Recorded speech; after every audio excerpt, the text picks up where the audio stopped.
We do agree on one thing, Yes, right ma'am. to bear arms. So I am an NRA member, but I'm looking for other ways to line up with you. So I have one real important personal question. I am a breast cancer survivor. Yes, ma'am. And so I now belong to a group of Americans with pre-existing conditions. Yes, ma'am. The recent passing of the healthcare reform legislation means that if I needed or wanted to change to a different insurance company due to job loss, relocation, cost, benefits, whatever the reason, that I can do that and get healthcare benefits. What actions would you take or support to revamp healthcare reform provisions? And how might those actions affect me, my breast cancer survivor group, and all the other millions of Americans with pre-existing conditions? I would work hard to get more people, more insurance companies, especially those smaller private insurance companies. I would work harder to give them the right to serve you no matter where they stay across the continental United States. But they have that right today, and they do. Ma'am, they don't. I want to tell you something.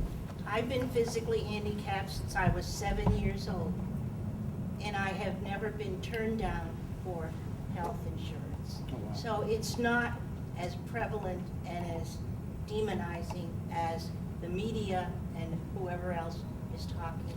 lead you to. She's very lucky, because that's not the case. That's not the history.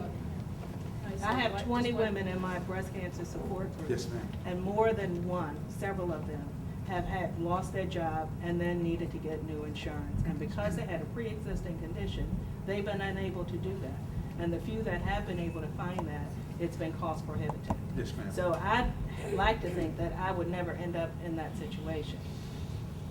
Yes, ma'am. So I agree, she's lucky if she's not had that problem, but I know quite a few people who. And with the healthcare bill that was passed, you would be automatically enrolled in the government program. You wouldn't have an option It's to better go to than any no other program, program. though. But can I make a comment on the other Well, side? no, here's what I want to do, because the question was asked of me, I would love the opportunity to answer it. I really would. I know you guys are smarter than me.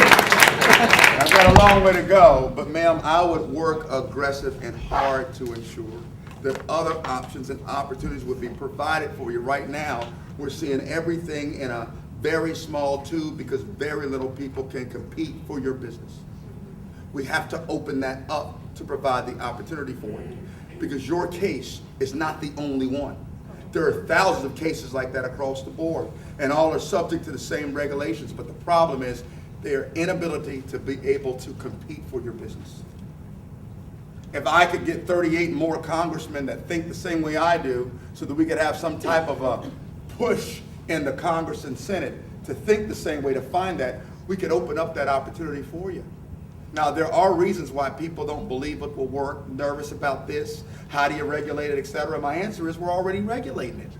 I'm not saying that these companies that compete for your business have an unfair shake. Everyone goes through the same process, but we need more people that can stand and compete for your business, and others that are going through. I agree, you are very blessed, God bless you.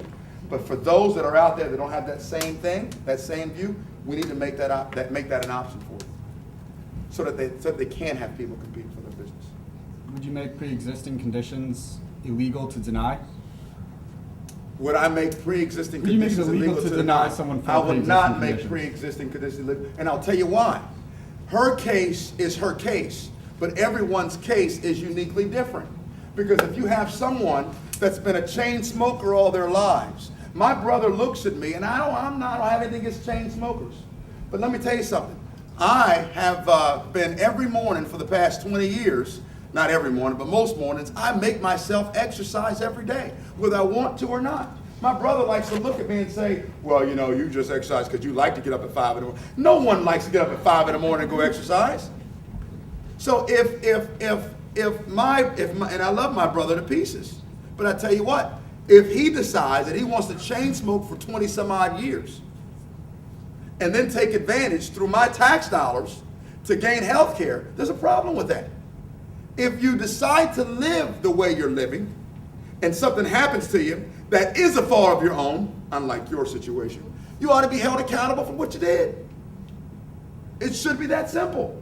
I don't have anything against smokers. I don't have anything against folks who drink too much. I don't have anything against folks who have extramarital affairs, or whatever the case may be. But if you end up getting something because of something you did, or suffering from a disease from something you did, then you ought to pay your fair share for getting yourself involved in that. And the government should not require me to help fund you, because that's not right either. Her case is very different than just a blanket checkbook across the board.